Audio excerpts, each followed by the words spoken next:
Okay, so here's just a quick setup inside. So I've got an unheated propagator in here. We've got a couple of roses that are pretty much rooted already. I just need to go take them outside. I've got some Shasta daisies that I took cuttings off, hoping they'll root. Never done it before, but we should just see. Quite a lot of dianthus in here. If I just and these ones, yeah, some of these are doing all right now actually. A few roses in there so far, looking like none of them have rotted away as far as I can tell. A couple ready to go outside, some of them, so we'll get them out into the in the Tupperware outside just to keep them ticking along. So that's them. Yeah, I've got two of these panel lights. They're not quite as strong, but they were cheap and fairly good, nice and easy to buy from Amazon. And then these Sansi LED lights just set up and clipped to the shelf above. Got a fan here as well, just to keep some airflow. I do that sort of once a day. Thermostat set to 23, if you can read that with the thing. So just keeps it at 23 degrees inside that propagator, which is on a double heat mat.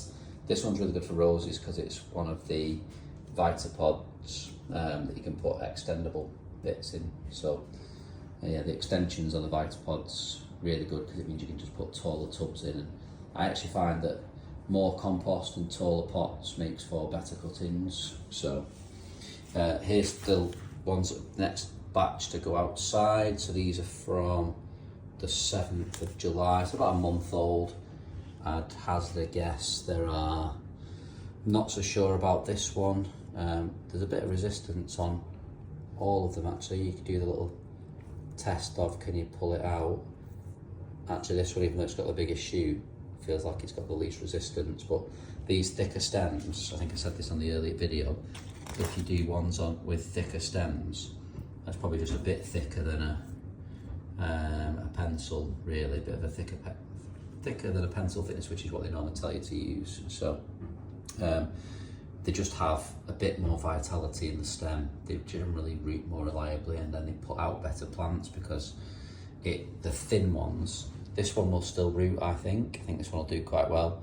It'll still root, but it'll probably take a year longer than the others to come up to an half decent size because it's 50% smaller than the others to begin with.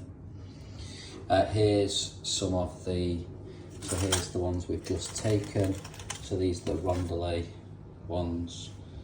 My wife will kill me about the mess in the Belfast, but that is what it is for now.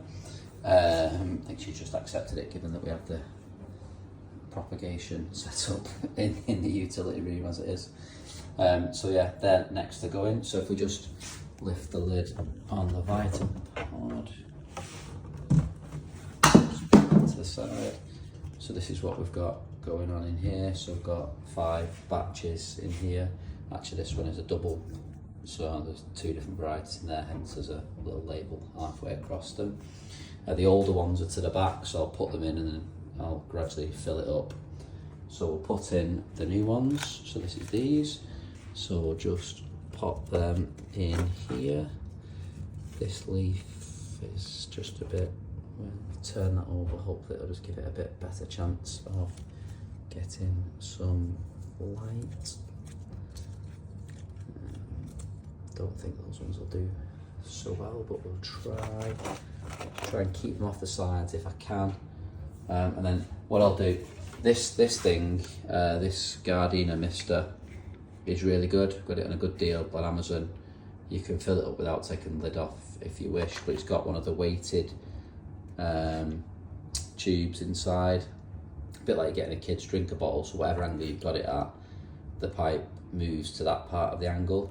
Set it on a fine mist, and then I don't know if you can really see this on the camera, but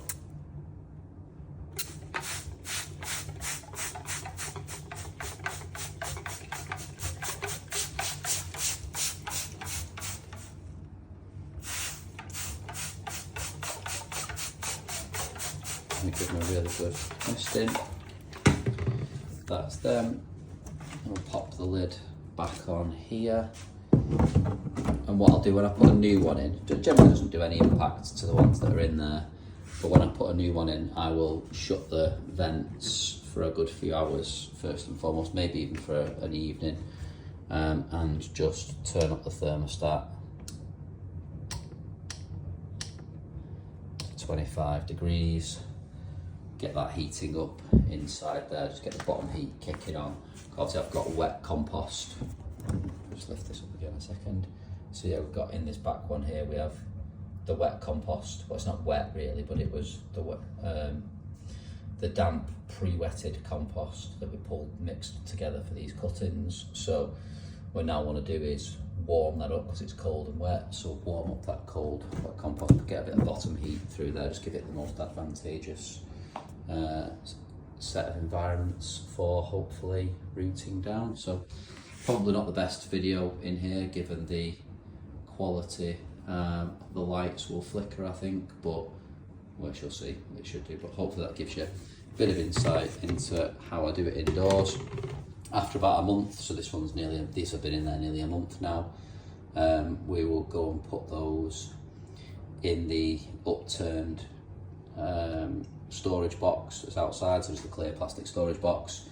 Put that in the greenhouse, and then if it's a sunny day, if there's any sun forecast whatsoever, I'll put the shade cloth over it, so that just throws the shade cloth over there and just keeps the direct sunlight out of that part of the greenhouse, just meaning that they don't get absolutely scorched until they've got a good set of roots on there. So after about 2 months, it probably won't really matter. The sunlight will hopefully just prompt and promote the growth, but even with a 50% shade cloth, the light that the leaves receive in a greenhouse with a 50% shade cloth is better than the indoor grow lights that you can get. So unless you've got a fully £1,000 indoor proper propagation setup, which I'm not sure many people do that's watching my nonsense, then you will find that the light's better for them outside anyway. So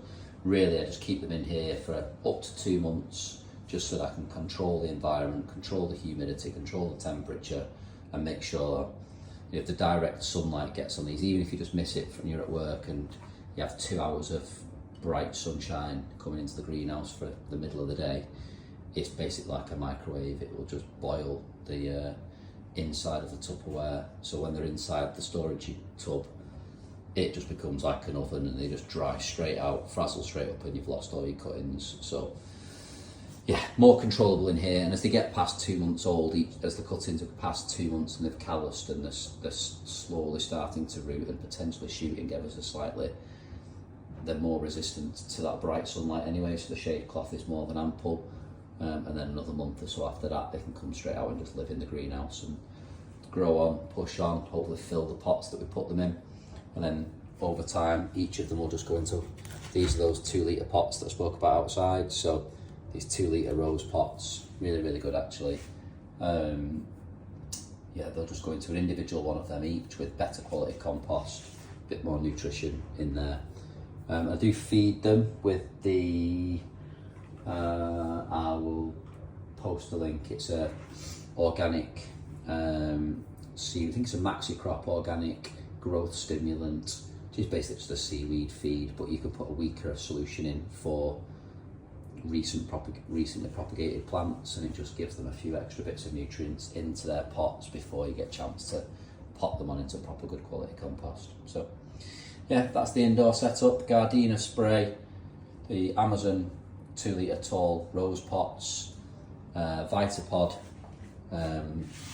with 1 layer in there, propagator, heat mat, so it's a double width heat mat, and thermostat again, that's off our ever reliable Jeff Bezos supplier, keeping him in mansions and marriages every week with our deliveries of our plant stuff. I have all this set, by the way, on a Tapo wireless plug, so all that's just connected to a 4-way. The heat mat's on all the time, that's why it's separate in there. All of the lights are just linked to the